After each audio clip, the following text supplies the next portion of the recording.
अभी अपन सुनते हैं बड़े मास्टर साहब के मुख से कि क्या होता है महामंत्र का जाप और क्यों होता है आयंबिल का तप।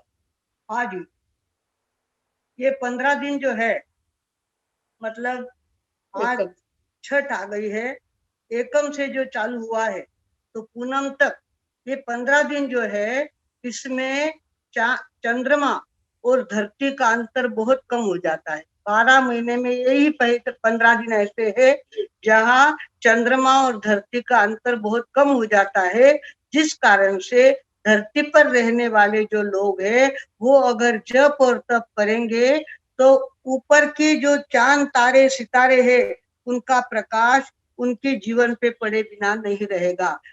पत्रिका तो होती है, उसके अंदर सारा भविष्य बताया जाता है। तो ये अपना भविष्य प्रखर करने के लिए हमें चाहिए कि चांद सूरज और ऊपर के तारे, इनका सारा प्रभाव हमारे जीवन पे पड़े। और उसके लिए अगर हम इधर जप और तप करते हैं, उधर से वो प्रकाश हम पर पड़ता है, तो इस तरह से मिल करके हमारे जीवन में एक प्रकाश का वलय तैयार हो जाता है। इसके लिए हमारे बड़ों ने ये कहा है कि इन 15 दिनों में ज्यादा से ज्यादा जप होना चाहिए और कम से कम तप भी होना चाहिए। तो तप सबसे सरल तप है अम्बिल तप।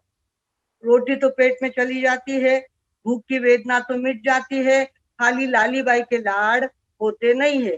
तो इस तरह से लाली बाई को 9 दिन के लिए बाजू में रख करके अपने जीवन का फायदा जिसके अंदर है ऐसा काम करना शुद्ध लोगों का कर्तव्य होता है। तो इन दिनों में अम्बिल करने से पहली बात तो शरीर स्वस्थ होता है।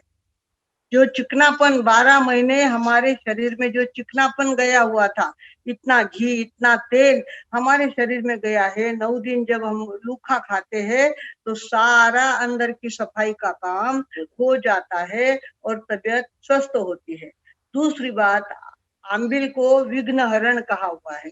कोई भी संकट आने वाला होगा और इधर हमको अगर अम्बिल का संकल्प अगर हमने किया है तो बराबर अम्बिल के कारण से वो कष्ट दूर हो जाते हैं। हमारे माताजी माता साहब का तो ये रवैया ही था। जब भी कोई टेंशन आ जाता था उनको, वो कहते थे मैं अम्बिल रो तेलो कर ले उठा। अम्बिल का तेला किया कि वो कष्ट कहाँ चला गया पता नहीं चलता था, रास्ता मिल जाता था, गुम हुई वस्तु वापिस मिल जाती थी। सोने का डब्बा गुम हो गया था, सोने की चीजें रखी हुई डब्बा गुम हो गया था, माताजी मार साहब ने अम्बिल की बोलवा करी, वसगरन की बोलवा करी और उनका डब्बा अपने आप उनको मिल गया। तो इस तरह से कष्ट निवारक है हमारा अम्बिल तप।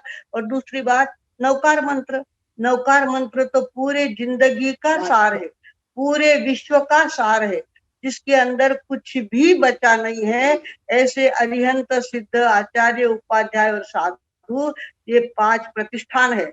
और 5 प्रतिष्ठान के अंदर अनंत अरिहंत पहले होके गए, अनंत अरिहंत बाद में होंगे और अभी भी अरिहंत महाविद्य क्षेत्र में विराजमान है। ऐसे अनंत सिद्ध, अनंत आचार्य, अनंत उपाध्याय, अनंत साधु, ऐसे अनंत अनंत यह पवित्र पंथ पर चलने वाली उच्च आत्मा इन 5 पदों में समाहित है।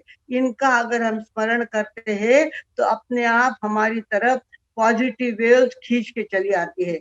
जैसे हम नवकार मंत्र बोलते हैं, हमारा इन्विटेशन उनके पास पहुंच जाता है और वहां से पॉजिटिव वेव्स हमारी तरफ अपने आप आने लगती है। इस तरह से इस नवकार मंत्र का भी अपने आप में बहुत बड़ा प्रभाव है और इसको हम भजनों के द्वारा भी आपके सामने प्रस्तुत करेंगे और माहिती भी आपको देंगे। पंच परमेष्टि और अम्बिल तप ये करने के ये 9 दिन हमको मिले हैं। इन 9 दिनों का जो फायदा लेंगे, पहले पद में अरिहंत की आराधना करनी है, उसके अंदर 20 माला। कल अगर आप अम्बिल करेंगे तो आप नमो अरिहंताणं नमो अरिहंताणं नमो अरिहंताणं ऐसी 20 माला आपको करनी है।